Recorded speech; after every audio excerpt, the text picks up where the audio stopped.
Les amis, bonjour tout le monde, j'espère que vous allez bien. Voilà, nous sommes de retour sur notre pack complet, le bâtiment R+, 7-2. Les amis, ce matin, on va essayer un peu d'enchaîner nos séries de formations, puisque je l'avais promis depuis hier. Alors je me suis dit, c'est quand même important de continuer ce matin.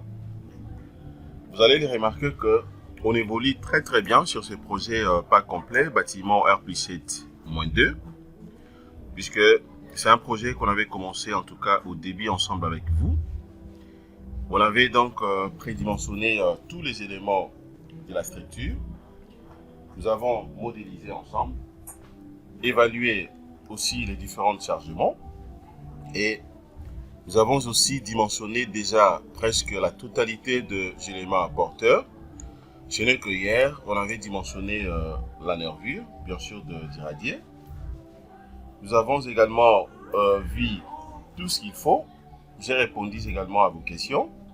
C'est comme j'avais dit, vu que mes occupations, je réponds aux questions une fois que je suis libre. Je vérifie vos préoccupations que je reçois via le Gmail, ainsi que via d'autres canaux. C'est là où je réponds directement. Alors, je crois qu'à ce stade, nous avons déjà vu également la partie ou la leçon 48. Allez-y comprendre que c'est vraiment beaucoup, hein, donc c'est énorme. Ok. Pour ceux ou celles qui n'étaient pas ensemble avec nous au début de ce projet, allez-y sur ma chaîne YouTube, Jean-Konga Tutoriel ou Académie des logiciels d'ingénieurs. Vous allez voir donc toutes les parties que j'ai postées. Ok, donc le première leçon jusqu'au 48e. Dans la partie 48, ça a été posté que hier. Ok, donc vérifiez là et vous ne serez jamais déçus. Alors les amis, ce que nous allons faire maintenant ce matin, je vais vous montrer comme je l'avais promis hier. Nous allons voir comment faire l'étude parasismique d'un bâtiment avec robot structural analysis. Pour notre cas précis ici, donc il s'agit tout simplement d'un bâtiment R+7-2. C'est très important de maîtriser ça. Ça, c'est une partie très pertinente. Donc, j'aimerais vraiment vous demander d'être concentré, de noter s'il faut noter, et puis de poser des questions si vous avez des questions. Comme ça, je vais répondre afin d'aider notre communauté. Alors, pourquoi c'est important de voir aussi l'étude parasismique de ces bâtiments? Vous allez comprendre, les amis, déjà à ce stade, je peux dire que nous avions dimensionné donc ce projet du début jusqu'à la fin, puisque ça, on considère, c'est comme si que nous sommes dans une zone normale, qui n'est pas sismique. Si par contre que vous gagnez un marché ou bien vous avez un projet, vous voulez dimensionner un projet qui sera donc réalisé dans une zone normale, c'est-à-dire une zone qui n'est pas sismique, une zone où il n'y a pas de tremblement de terre, donc c'est comme ça qu'il faut procéder. Le dimensionnement, en tout cas, c'est simple, c'est comme ça qu'il faut procéder. Et même aussi, les différentes combinaisons que vous allez faire, vous avez la possibilité de faire la combinaison soit en ELI, c'est-à-dire état limite ultime, tout comme en LS, état limite de service, ok? Et puis c'est tout. Comme ça, vous allez faire soit la combinaison complète, ok? Vous commencez d'abord par la combinaison automatique, ainsi que la combinaison manuelle. Vous pouvez faire soit complète ou soit aucun, comme on avait fait pour ces projets. Mais si par contre que vous calculez, vous voulez maintenant passer d'une zone normale à une zone sismique, c'est-à-dire quoi? Je prends par exemple le même projet ici, le bâtiment R+7-2, que je dimensionnais pour une zone normale, une zone non sismique. Or que je vais maintenant ramener ce bâtiment dans une zone sismique, eh bien, allez-y comprendre que le paramètre aussi change. Puisque dans une zone sismique, premièrement, il faut comprendre qu'il y a présence des tremblements de terre. Il y a présence des tremblements de terre puisque c'est une zone sismique. Et ça peut être une zone sismique, mais hormis, à part la sismicité du sol, peut-être aussi vous êtes dans un terrain, soit accidenté. Ok, un terrain accidenté. C'est-à-dire là, il faut tenir compte de plusieurs paramètres. Déjà en termes de combinaison, vous êtes obligé de faire aussi la combinaison ACC, ce qu'on appelle la combinaison accidentelle. Ok, donc il faudrait faire ça. Hormis la combinaison peut-être en LS, tout comme en ELI, il faut faire aussi les ACC, la combinaison accidentelle. ok, puisque vous êtes dans une zone accidentée. Et à part ça, maintenant, il faut également faire la combinaison sismique. Il y a d'autres types de combinaisons que je vais vous montrer ici, ok. Vous allez faire, ce sont des combinaisons sismiques qui vont justement vous aider de bien dimensionner les projets. Raison pour laquelle, d'autant plus que là, maintenant, je viens de quitter. Donc, je prends ces bâtiments pour une zone normale. On a fini. Nous avons vu tout ce qu'il fallait voir. C'est-à-dire, tous les éléments porteurs ont été bien dimensionnés. C'est-à-dire, calculés et dimensionnés. Je vous ai montré plein de trucs ici, les amis. La preuve en est que nous avons vu déjà jusque-là 48 vidéos. Donc, 48 leçons. C'est vraiment énorme. C'est vraiment beaucoup. Je le fais exprès, justement, c'était que je voulais vraiment aider, en fait, notre communauté. Alors, tout à l'heure, là, maintenant, nous allons passer dans une zone sismique. Comment peut-on dimensionner un bâtiment ou calculer, comment peut-on calculer et dimensionner un bâtiment dans une zone sismique? Donc, c'est ça, en fait, la question que nous voulons répondre.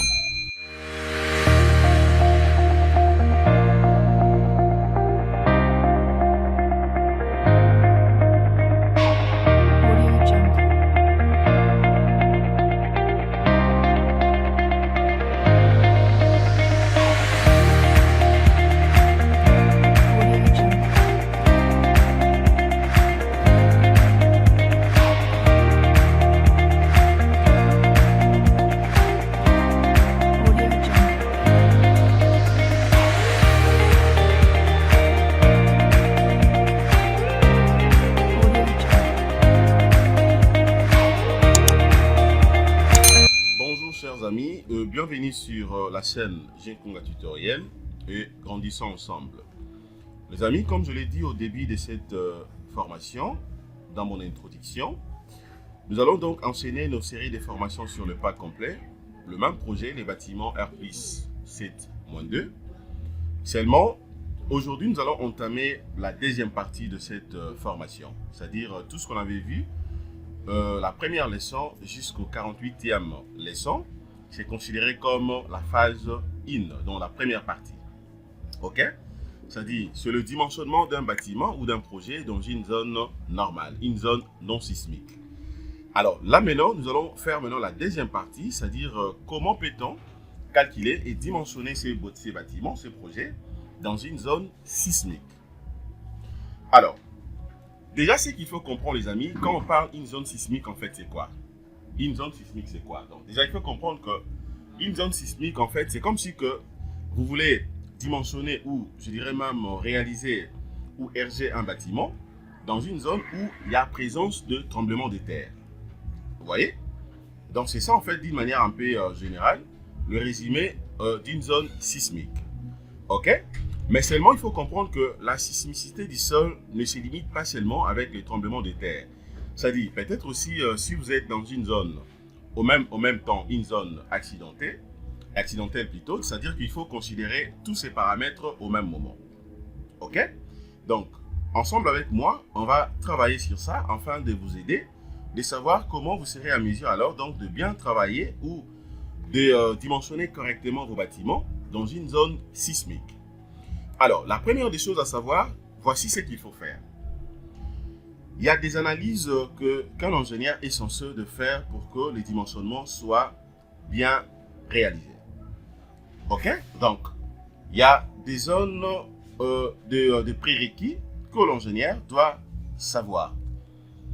D'abord, il faut comprendre que vous êtes obligé de faire d'abord ce qu'on appelle le type parasismique du bâtiment. Le type parasismique de ces bâtiments, c'est un bâtiment R+7-2. Je ferai de mon mieux pour ne pas être rapide. Je vais vraiment parler un peu tout doucement et lentement pour permettre à tout le monde au moins de maîtriser tout ce que je suis en train de faire. Ok? Donc, ça dit le type parasismique de ces bâtiments R+7-2. Alors, ce qu'il faut également savoir, dans cette étude parasismique, il y a des analyses qu'il faut faire. L'ingénieur peut faire d'abord ce qu'on appelle l'analyse modale du bâtiment et deuxièmement, l'analyse sismique du bâtiment. À ne pas confondre, donc généralement c'est séparé. Ce n'est pas important de commencer directement avec l'analyse sismique, sans pourtant faire d'abord l'analyse modale. Ok? Donc c'est important de commencer d'abord avec l'analyse modale de la structure. Pourquoi? Puisque c'est à travers l'analyse modale que l'ingénieur saura également si le bâtiment et donc répond aux normes, ok, par rapport à la zone sismique. C'est-à-dire quoi? Il y a des éléments que l'ingénieur est censé premièrement de vérifier. Ok? La première des choses, en faisant bien sûr l'analyse modale, l'ingénieur aura une idée claire à ce qui concerne par exemple la fréquence de ces bâtiments. La fréquence de ces bâtiments, c'est-à-dire l'ingénieur doit calculer d'abord la fréquence du bâtiment et puis vérifier avec la fréquence limite. Ok? C'est-à-dire quoi? Alors, une fois que nous allons faire l'analyse modale, ça va donner une idée claire de ces bâtiments. Étant donné que c'est un bâtiment R+7-2, on saura au moins si on aura combien de modes. Combien de modes dans ces bâtiments. Et à travers maintenant nos modes, nous allons directement donc calculer d'abord la fréquence. Et puis nous vérifions maintenant la limite, c'est-à-dire la fréquence limite. Je pourrais vous montrer des formules ici. La fréquence limite donnée est de combien? Et la fréquence obtenue ici, après avoir effectué bien sûr l'analyse modale est de combien? Si par contre que la condition passe, c'est déjà bon. Et puis maintenant, la deuxième des choses à vérifier, nous allons vérifier aussi ce qu'on appelle la période. Nous allons vérifier la période. Bien sûr, après avoir effectué l'analyse modale. Nous allons voir maintenant la période. Si également la période est bonne, c'est-à-dire là, il n'y a pas de problème. C'est-à-dire si déjà et que la fréquence tient, ok, la période aussi tient, c'est déjà bon pour nous. Ok, c'est déjà bon. C'est-à-dire là maintenant, je peux également faire des vérifications par rapport à la limite et après je passe directement à l'analyse sismique. Ok? Mais si par contre que après avoir vérifié soit la fréquence ou bien c'est possible que vous puissiez vérifier la fréquence, vous voyez que ça tient, ça passe, mais en vérifiant maintenant la période ne passe pas. Peut-être la période, donc nous dépassons soit la limite, et bien là maintenant l'ingénieur est censé de vérifier rapidement la déformée des bâtiments. C'est-à-dire je peux voir d'abord comment est-ce que les bâtiments va se comporter dans la déformée des bâtiments, bien sûr dans les 4 directions. Je vérifie. Alors là où je vais voir, si par exemple dans le premier mode, c'est là où j'obtiens donc la valeur max de la déformée, et bien donc je peux tout simplement renforcer maintenant le bâtiment. C'est comme vous le savez, ça c'est un bâtiment rectangulaire, donc c'est-à-dire l'inertie des bâtiments déjà est connue, d'autant plus que c'est rectangulaire, mais néanmoins, là maintenant, je serai obligé de venir placer par exemple le voile. Donc je vais voir la disposition ou la direction la plus défavorable, là où je trouve la valeur de déformée max, et puis je place directement le voile et puis je refais maintenant l'opération. Jusqu'à tel point que si je revérifie, je vois que la période passe, et bien je peux directement passer maintenant à l'analyse sismique. Donc ça c'était d'abord une théorie, je voulais vraiment vous dire ça clairement pour que vous puissiez déjà comprendre ce que nous allons faire. Voilà. Alors, maintenant, les amis, regardez comment je vais procéder. La première des choses ici, c'est comment faire l'analyse modale. Donc, je viens d'abord ici. Ok, je vais prendre d'abord ça rapidement. Voilà, donc j'aimerais vraiment que ça soit clair pour ne pas vous embrouiller. Dans le premier point ici, ok, donc c'est l'analyse modale.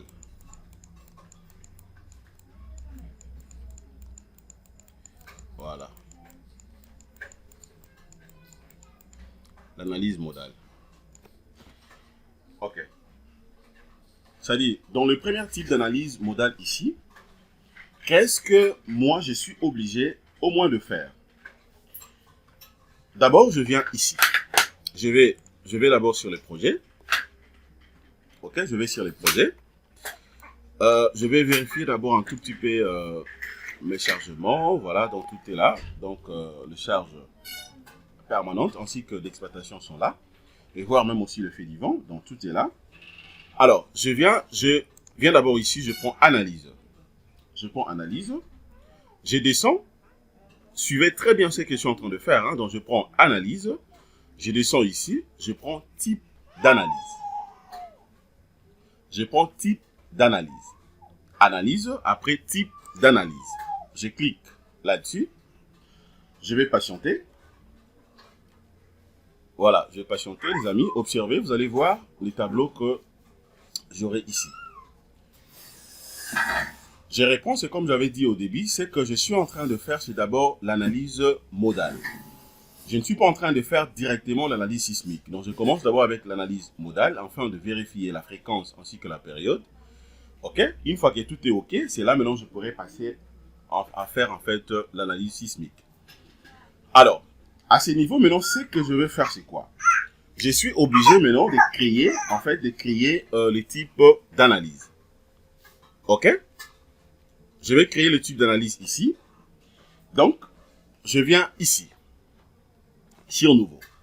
Pourquoi je viens sur nouveau? Puisque là, déjà, je vois que il y a mes sollicitations, donc mes chargements sont là. Donc, les charges, les poids propres permanentes, ainsi que l'exploitation. Donc, tous les chargements, je vois ça ici.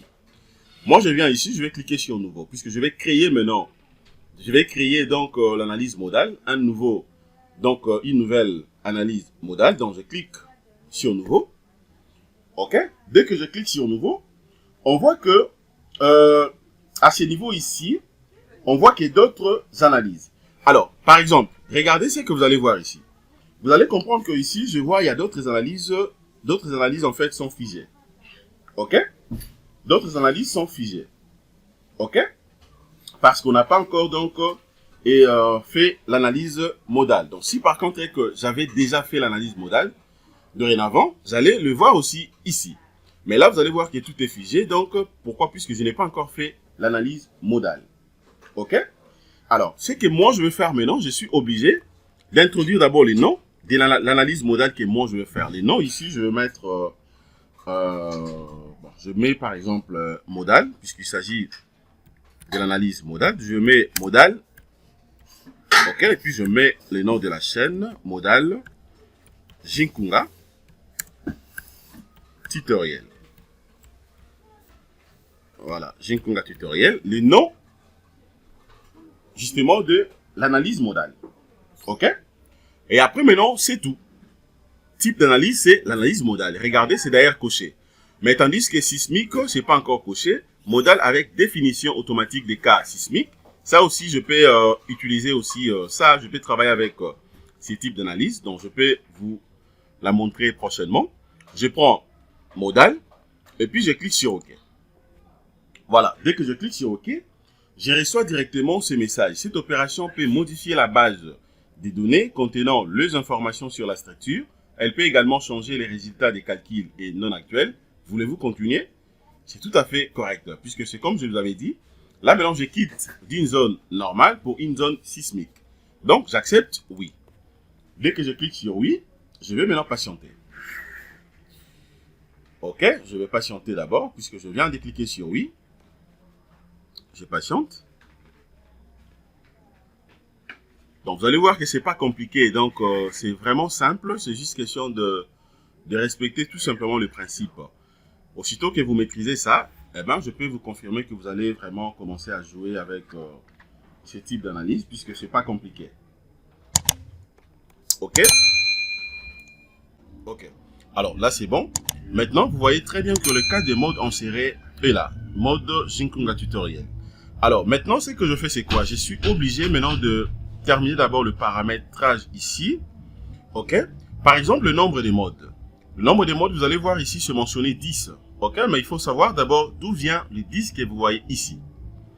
Alors, les amis, ici également, je voulais vous montrer un truc. Alors, à ce qui concerne, par exemple, le nombre des modes, regardez ce qu'il faut savoir. Il faut savoir que regardez comment on calcule le nombre des modes en fait. Le nombre des modes, attendez, je vais prendre ça rapidement. OK. Donc, voilà. Donc là, par exemple, le nombre de modes. OK. Comment obtenir donc le nombre de modes. Voilà. C'est très important de savoir le nombre de modes qu'on aura ici. OK. Alors, le nombre de modes, généralement, est calculé par cette formule. Donc, le N, c'est-à-dire N mode, nombre des modes. OK. N mode doit être égal à 3 racine carrée de N. Donc, c'est ça la formule pour calculer le nombre de modes. OK. Donc, le 10 que vous voyez là-bas, c'est justement obtenu par rapport à cette formule. C'est-à-dire, le N mode doit être égal à 3 multiplié par racine carrée de N. Alors, maintenant, ce qu'il faut savoir, il faut déterminer d'abord le N ici, c'est quoi? Alors, il faut savoir au moins que le N représente tout simplement le nombre des niveaux. ça représente le nombre des niveaux. Voilà, j'aimerais dire également un mot là-dessus, puisque je vois beaucoup de gens commettre cette erreur. Voilà, donc n, ça représente le nombre des niveaux. Voilà. Dans les calculs, je vois d'autres amis ou d'autres confrères, ok, considèrent n comme étant le nombre d'étages. Considèrent le n comme nombre d'étages. Mais les amis, j'aimerais tout simplement vous rappeler, comme je l'avais dit la fois passée, il y a une différence entre nombre de niveaux et nombre d'étages. Donc si déjà par contre que là où il fallait considérer n comme nombre de niveaux, vous les considérez comme nombre d'étages, eh bien il faut comprendre que ça va biaiser directement les calculs. Ça va biaiser les calculs. Je prends un exemple. Dans notre projet, dans notre cas ici, nous avons un bâtiment R plus 7, moins 2. Ok, donc je vais d'abord, voilà, 1, 2, 3, 4, 5, 6, 7. Ok. Et puis là, vous avez le rez-de-chaussée. Et puis maintenant, des niveaux sous-sol, 1, 2. Voilà, ça je fais... Non, qu'est-ce que je fais? Voilà donc, puisqu'il y a un radier. Ça, je fais une coupe tout simplement. Donc ça, voilà, ça c'est... Je suis déjà au niveau du seuil. Ok, c'est pour dire quoi? Le R-2, le D niveau sous-sol, c'est ça. Ça, c'est le D niveau sous-sol. Ok? Et maintenant ça c'est le rez-de-chaussée.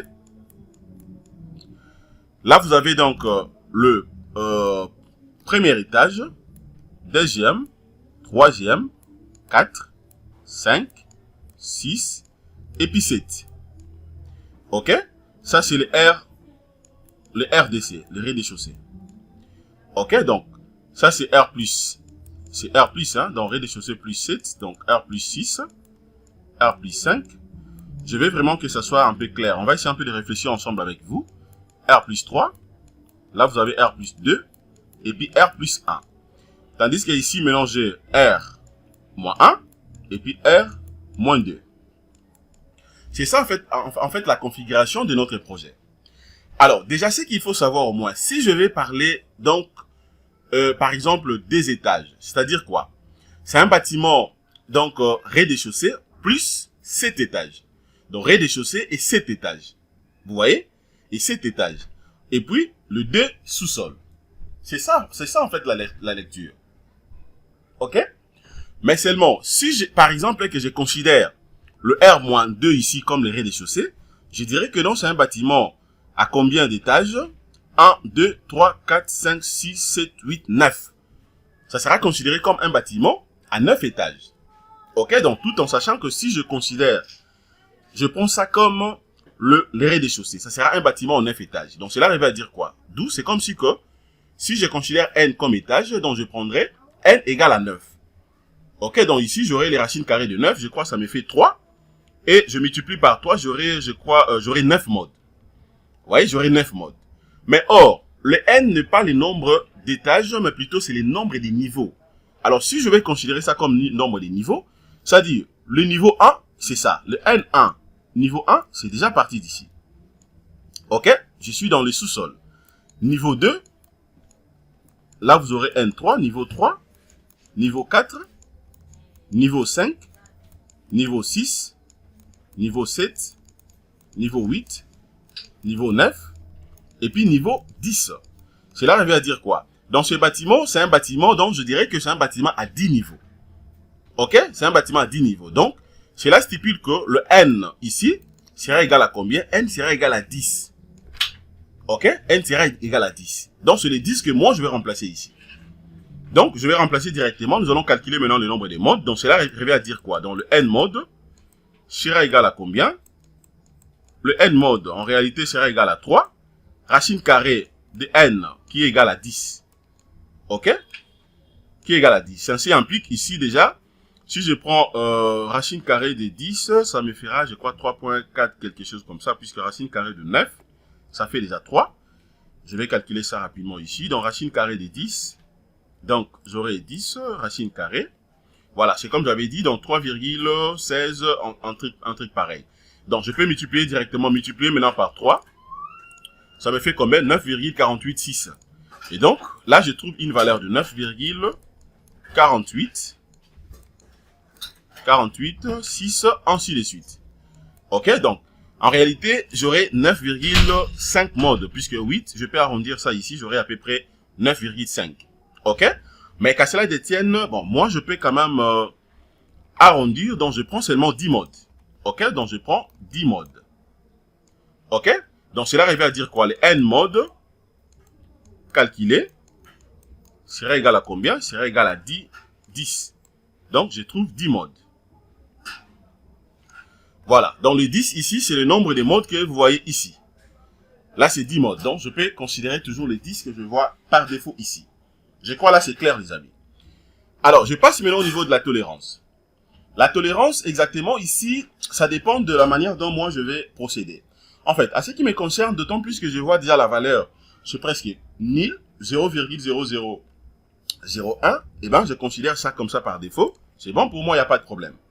Ok, je veux que la tolérance soit beaucoup plus minimisée pour me rassurer au moins de la précision. Donc là, c'est bon. Et après, maintenant, je vois également le nombre d'itérations.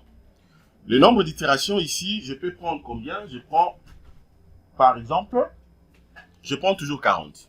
Ok, là, c'est bon. Je vérifie maintenant ici matrice de masse. Alors, concernant maintenant la matrice de masse ici, ce qu'il faut savoir, il y a plusieurs manières il y a plusieurs méthodes ici. On en a donc 3. Je peux utiliser la matrice de masse cohérente. Ok? Je peux travailler avec la matrice de masse concentrée avec rotation. Tout comme je peux prendre la matrice de masse concentrée sans rotation. Ok? Donc, dès qu'on finit ce projet de pas complet bâtiment R+7-2, je vais voir si on pourra également travailler sur un autre projet. C'est là où je vais quand même expliquer d'autres types de matrices ici. Mais seulement, il faut comprendre également que l'analyse sismique se fait aussi à fonction, bien sûr, de la norme. Ok, de la norme. Pas si longtemps, je viens de calculer, je calculais un projet, un bâtiment pour la France, à Mayotte, un bâtiment où j'étais également dans une zone sismique et aussi un terrain accidenté. Mais sauf que là, je travaille avec HeroCode. Ok, vous allez voir que c'est un peu différent avec le Bael. Ok, comme ça, je pourrais vous montrer ça également, peut-être dans les formations qui viendront donc plus tard. Voilà, donc là, je prends 40 modes. Alors, par rapport à la matrice ici, la matrice des masses, qu'est-ce que je dis? Je vais voir d'abord ce qui m'intéresse. Moi, je vais travailler avec la matrice concentrée sans rotation. Donc, je prends matrice concentrée sans rotation. Direction active ici de la masse, eh bien, je peux laisser les 3 directions, c'est-à-dire X, Y et Z. Donc là, il n'y a pas de problème. Ok? Il n'y a pas de problème. Maintenant, je viens ici. Négliger la densité, vérifier des stirms ou paramètres avancés. Alors, si je vais quand même jauger un tout petit peu le paramètre avancé, eh bien, c'est juste question de cliquer à côté. Dès que vous cliquez à côté, vous avez également un aperçu clair à ce qui concerne en fait le mode d'analyse. Comme je viens de dire, à chaque fois que vous évoluez, ça vaut toujours la peine de vérifier ici. Est-ce que vous êtes toujours dans l'analyse modale ou bien vous êtes dans l'analyse sismique ou carrément sismique, pseudo, modale. Ok? Donc moi, je suis au moins rassuré que je travaille toujours sur l'analyse modale. Ok? Alors, maintenant je viens ici. Là où vous voyez, c'est mentionné négliger la densité. En fait, ce qu'il faut comprendre au moins, en réalité, négliger la densité doit être coché seulement pour éviter donc à ce que le logiciel puisse prendre par exemple doublement, ok, le poids propre de la structure. Ok? Ça veut dire quoi? Si par contre que je laisse ça comme ça par défaut, sans pourtant le cocher, pendant que je vais continuer à faire l'analyse modale, c'est-à-dire le logiciel pourra donc doubler en fait les poids propres de la structure. Allez-y comprendre que le bâtiment est tellement immense, donc si seulement est que le logiciel double les poids propres, eh bien il faut comprendre que ça va biaiser directement les calculs puisque ça sera les doubles des poids propres que j'ai au niveau de la structure dans ce bâtiment. Et donc, ce que je fais, pour que ça soit négligé, cette densité, donc je vais d'abord cocher. Je crois jusqu'à là c'est clair les amis. Je coche d'abord ça. Ok? Alors, maintenant, c'est comme j'avais dit, regardons maintenant dans paramètres avancés. Dans paramètres avancés ici, qu'est-ce que je fais? Bon, on laisse d'abord le mode d'analyse modale avant de faire, ok? Et donc sismique aussi, avant de faire donc l'analyse sismique, je laisse d'abord par défaut l'analyse modale. OK? Alors, maintenant sur la méthode. Sur la méthode, ici, vous avez également plusieurs types de méthodes. Premièrement, vous avez la méthode itération sur les sous-espaces par bloc. Première méthode. Deuxième méthode, itération sur les sous-espaces. Troisième méthode, vous avez dans la méthode algorithme, OK, des log zones par bloc. Et puis la quatrième méthode, méthode des log zones, ainsi que la méthode de réduction dès la base. Vous avez au total donc 5 méthodes ici. Alors, ce qu'il faut savoir à ce niveau ici, c'est que moi je vais travailler. Alors, pour essayer un peu de simplifier les choses, je veux que tout soit beaucoup plus simple. Mais moi, je pourrais tout simplement vous conseiller, si vous voulez travailler pour avoir beaucoup plus de la précision, la méthode est la plus précise. En fait, soit vous prenez la méthode 1, c'est-à-dire itération sur sous-espace par bloc, OK, ou carrément vous prenez la méthode 3. OK? Vous prenez soit la méthode 3, c'est-à-dire algorithme, justement, donc, de Langson par bloc. Moi, je vais travailler avec la troisième méthode. Donc, je prends méthode 3. OK, là, c'est bon. Maintenant, je passe sur la limite ici. La limite, je vois première limite inactive. Deuxième limite, c'est la période. Vous avez la période, la fréquence et pulsation. OK? Au début, je vous avais dit, pendant que j'expliquais la partie théorique, je vous avais dit, les amis, dans cette analyse modale, nous allons donc vérifier la fréquence ainsi que la période. Si par contre que les deux sont bons, alors déjà on peut dire que on n'a pas assez de problèmes. OK? Donc, à ce qui me concerne ici, je vais prendre la limite inactive. Je laisse ça comme ça par défaut, mais seulement dans le paramètre de l'analyse sismique ici, donc l'amortissement, c'est fixé à 0,05. Bon, je peux laisser 0,05, il n'y a pas de problème. Ou carrément, je diminue un tout petit peu. Je prends 0,04. OK? Je prends 0,04. Donc, je pense que jusqu'à là, c'est bon. OK? Alors, ici, maintenant, il faut venir également cocher calcul de l'amortissement d'après la méthode, bien sûr, PS92. OK? Donc, doit être coché seulement pour les structures mixtes. OK? Donc, cela va dire quoi? Si je coche comme ça, c'est-à-dire l'amortissement ici sera directement démasqué. Alors, ça va donner l'impression, c'est comme si que le bâtiment ou la structure que je suis en train de traiter ici, OK, c'est une structure mixte. C'est un bâtiment en fait mixte. Mais pour mon cas ici, donc, étant donné que c'est un bâtiment et un béton armé, donc c'est pas mixte, c'est pas une structure mixte, et donc ça vaut pas la peine pour moi justement de la cocher. Donc je décoche ça, et puis là c'est bon. OK? Et après maintenant je vais faire quoi? Regardez. Tout est OK. Je finis avec le paramétrage, et puis je viens ici, je vais cliquer sur OK. Je confirme.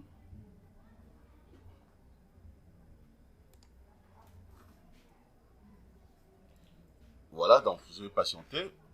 OK, je confirme directement puisque tout est bien fait. Voilà, donc je patiente le temps que ça tourne. OK, je vais patienter. Voilà. Et là, maintenant, c'est terminé. Donc, je vois directement qu'il y a le mode. Vous allez voir que, voilà, il y a le mode Jinkunga tutoriel défini déjà ici. Mode 18. OK, donc c'est ce que je voulais avoir. C'est bon. Alors, maintenant, ce que je vais faire, c'est quoi? À partir d'ici, je vais également vérifier d'abord un truc. Après, maintenant, il faut faire la conversion. Donc, nous allons faire une déclaration des modes. Donc, les modes doivent être déclarés afin d'être beaucoup plus précis dans ce que nous sommes en train de faire. Ce qu'il faut savoir maintenant, c'est quoi en fait ce qu'on appelle la déclaration des modes. Il faut savoir que la déclaration des modes, en réalité, nous permet tout simplement de faire la conversion. OK? De faire la conversion. OK? Justement, et des coupes qu'on a justement calculées bien sûr, par mode. C'est-à-dire de convertir les charges surfaciques, OK, permanentes, et les actions variables en masse. Pour notre cas ici, vous allez remarquer que nous avons en réalité des charges permanentes.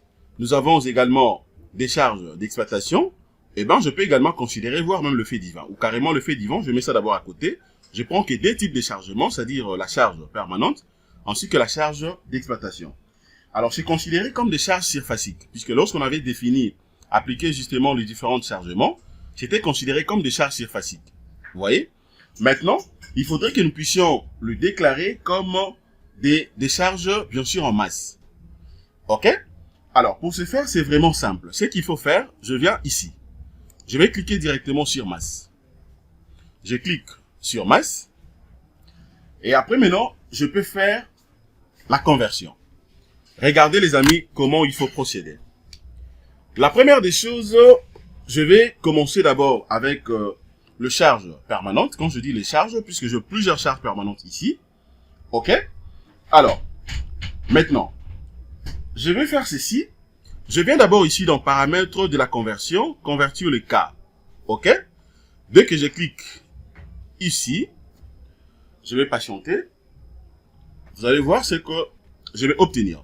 OK? Dès que je clique à côté, ça me donne directement ce tableau avec tout ce que j'avais inséré comme valeur de chargement. Charge permanente ainsi que d'exploitation. C'est comme ça qu'il faut faire la déclaration de masse. OK? Donc par la méthode, bien sûr, des conversions. Étant donné que cela est fait, maintenant, je vais faire ceci. Je viens de l'autre côté. Attendez, je peux d'abord entrer. Je vais voir d'abord un truc ici. Direction des masses, là, il n'y a pas de problème. Là, il n'y a pas de problème. Est-ce que... ok, c'est bon. Voilà. Donc, déjà, ce niveau ici, la direction des masses, je laisse les directions telles que définies X, Y, Z. OK, donc je laisse ça comme ça, tel que défini. Je n'ai aucun problème là-dessus. Alors, maintenant, par rapport à la conversion, étant donné que j'ai des cas de charges ici permanentes et d'exploitation que je vais considérer pour cet exercice. Alors, je vais faire ceci maintenant. Je viens d'abord là, je vais cliquer sur convertir les cas. À partir d'ici, je vais sélectionner seulement le charge permanente. OK, je vais prendre d'abord les charges permanentes, seulement.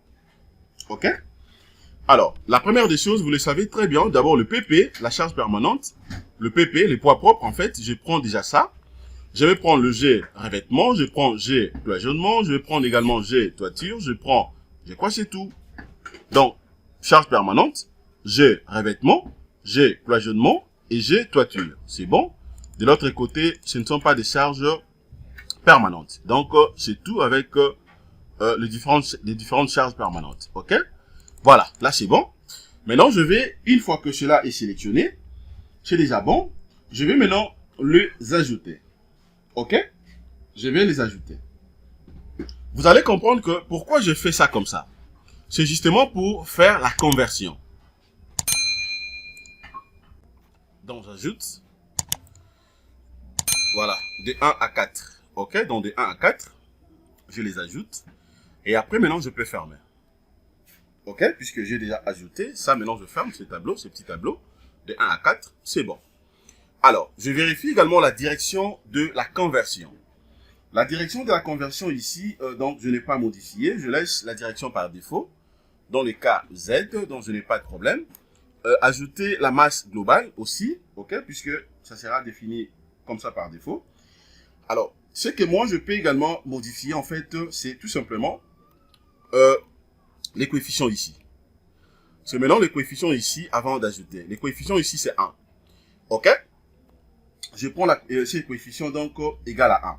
Alors, cela est dit par rapport à quoi? Je vais vous montrer un truc. Attendez, je vais vous montrer d'abord un truc rapidement. Comme ça, je vais rentrer là-bas. Alors, ce qu'il faut savoir par rapport à ces coefficients, les amis, il faut savoir que déjà, le M total dans le mode total, dans le M tot, communément le M total, dans le mode total ici, OK, est calculé par cette formule. Le mode total est égal à 1, multiplié par la charge permanente G, que vous allez donc additionner, OK, vous allez additionner justement par phi, OK, vous allez additionner par phi, OK? Par phi DI. Voilà, donc la formule est là pour trouver le M tot, le M total. Le mode total, c'est ça la formule en fait. Alors, ce qu'il faut savoir, le G représente quoi ici? Le G que vous voyez ici représente tout simplement la charge structurelle. Donc, c'est donc la charge structurelle. Donc, charge structurelle. Pour notre cas ici, donc, ça sera considéré comme la charge permanente. OK? Mais n'est pas considéré comme, ça sera considéré plutôt comme la charge structurelle et aussi comme charge non structurelle. Dans les deux cas, au même moment. OK? Mais tandis que maintenant, le EI, ici, généralement, c'est ça les coefficients que nous sommes censés avoir aussi pour bien calculer. Maintenant, je peux vous montrer également un petit tableau, un tableau très important. Voilà les coefficients.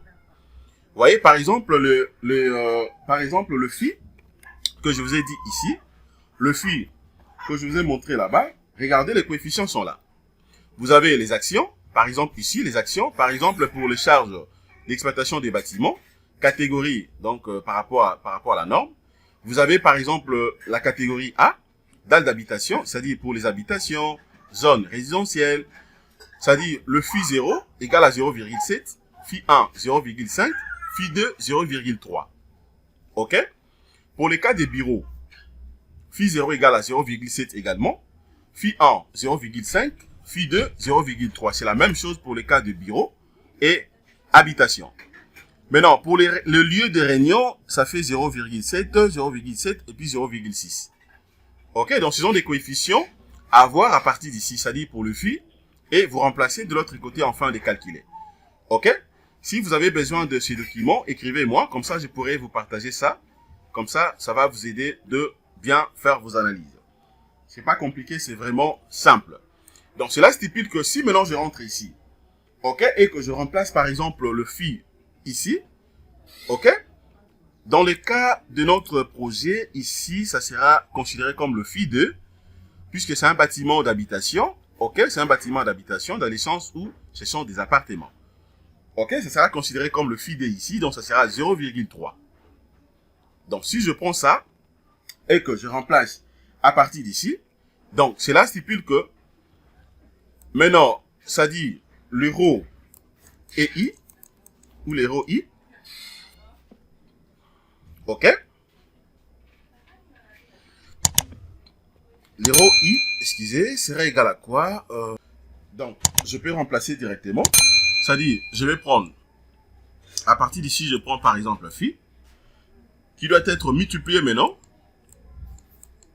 par les coefficients ici. Alors, une fois que je remplace par exemple phi par sa valeur.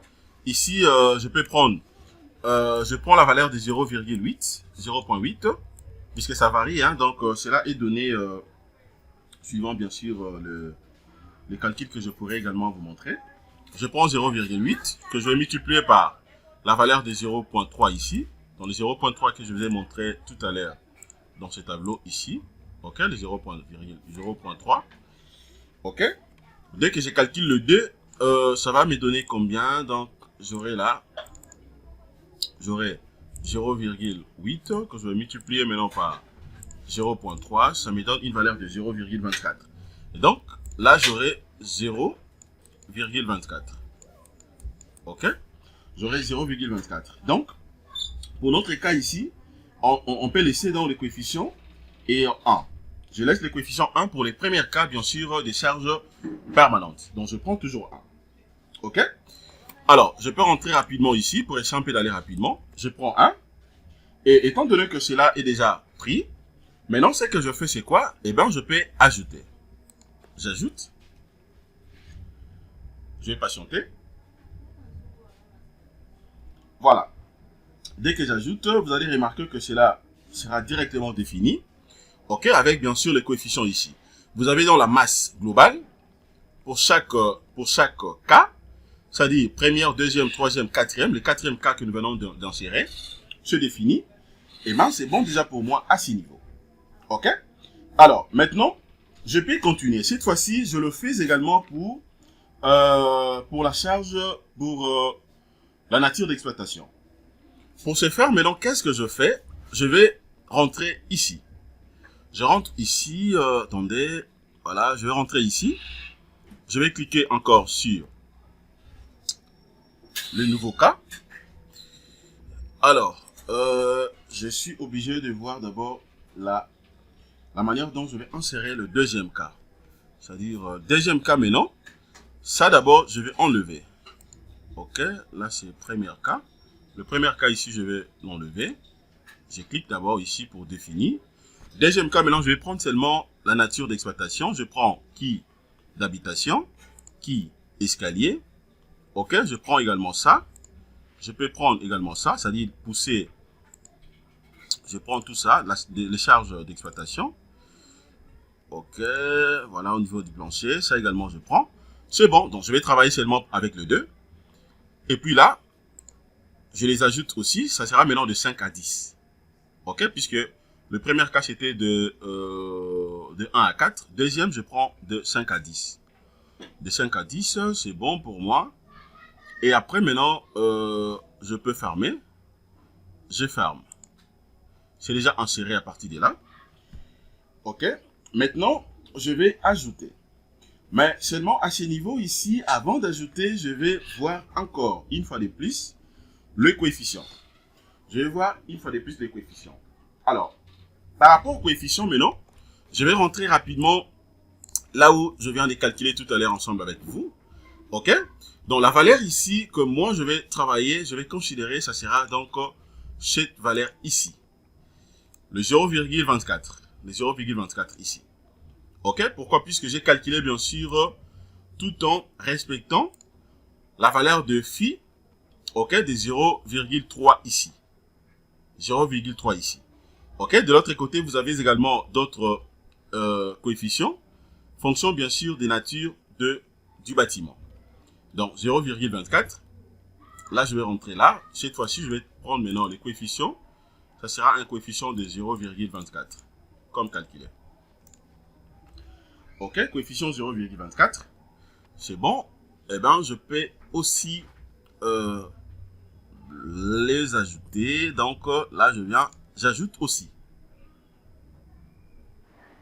Ok, j'ajoute. Alors, dès que j'ajoute, vous allez remarquer ici que le premier cas, j'ai le premier cas, ensuite que le deuxième cas. Ok, j'ai le premier cas et le deuxième cas. Et là, maintenant, c'est bon. C'est presque bon déjà pour moi. Alors, ce que je vais faire maintenant ici, attendez, type d'analyse, c'est bon. La masse, là, il n'y a pas de problème. Je suis à ce niveau ici, au niveau de la masse. Étant donné que tout est bien fait, maintenant, je vais lancer les calculs. Ok, je lance d'abord les calculs, comme ça, on va voir maintenant ce que ça va me donner. Ok, je fais seulement pour la charge permanente, ainsi que d'exploitation. Je lance maintenant les calculs. Donc, c'est comme ça que vous allez procéder, les amis, afin de faire l'analyse modale de la structure avant de passer au niveau de l'analyse sismique. Ok? Je vais patienter. Je patiente. Voilà, je patiente. Ok. Voilà, les amis. Je vais porter une petite correction ici. Voilà, par rapport au feedback reçu, la charge par pression hydraulique ne peut pas être convertie en masse. Ok? Ne peut pas être convertie en masse. Supprimer la pression hydraulique, hydrostatique plutôt. Ok? Du cas converti. Voilà, donc je vais porter une petite correction ici. Ce que je fais, attendez, je vais porter une correction là. Bon, je peux voir ça d'abord sur tableau de chargement. Je vais voir tableau des masses, puisque là il s'agit bien sûr de masses. Il faut prendre tableau des masses. Ok, pour ne pas refaire le tout, je prends seulement tableau des masses. Je vais voir un peu ce qu'il va me proposer ici. Ok, c'est comme je dis chaque fois. Donc ça, c'est un logiciel très performant. Il faut comprendre les fonctionnements de ces logiciels. Ok, je vais corriger d'abord, porter rapidement la correction par rapport à ça. Je vais enlever seulement. Ok, attendez, je vais patienter ici. Voilà, global, cas, propre, tout là, machin. Je vais attendre jusqu'à la fin. Voilà. Comprenez que c'est un grand bâtiment, c'est un grand projet, les amis. Donc, raison pour laquelle ça prend un peu beaucoup de temps. Mais je fais avec. Ok. Voilà. Je vais d'abord vérifier sur le tableau de masse. Ok, tableau de masse ici. Voilà, donc je viens là, je prends par exemple la pression hydrostatique. La pression hydrostatique que je suis obligé au moins d'enlever. Donc, je vais faire delete. Je vais faire delete pour supprimer que ça. Je fais delete. Attendez, voilà, ça va prendre un peu beaucoup de temps. Voilà, je vais patienter. J'enlève seulement la pression hydrostatique, puisque ça ne peut pas être converti. Ok, donc je pris seulement le poids propre et la charge d'exploitation, mais j'enlève que la pression hydrostatique. Voilà, c'est parti. Ça également, toujours la pression hydrostatique, puisqu'il y en avait deux. Delete. Je vais patienter.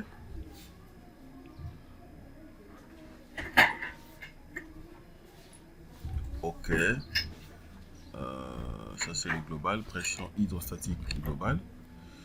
Je vais enlever aussi ça.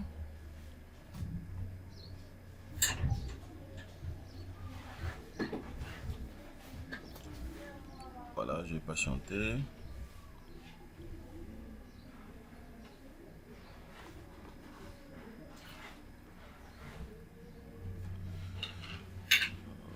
Ok.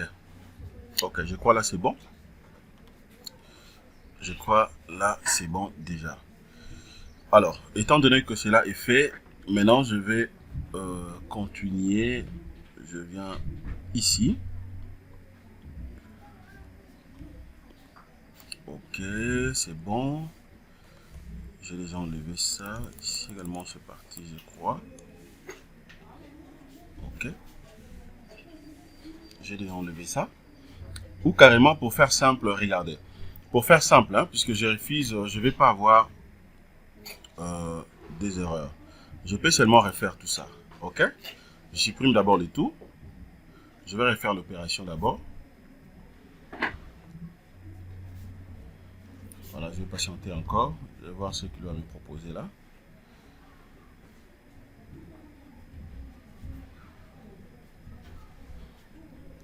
Ok.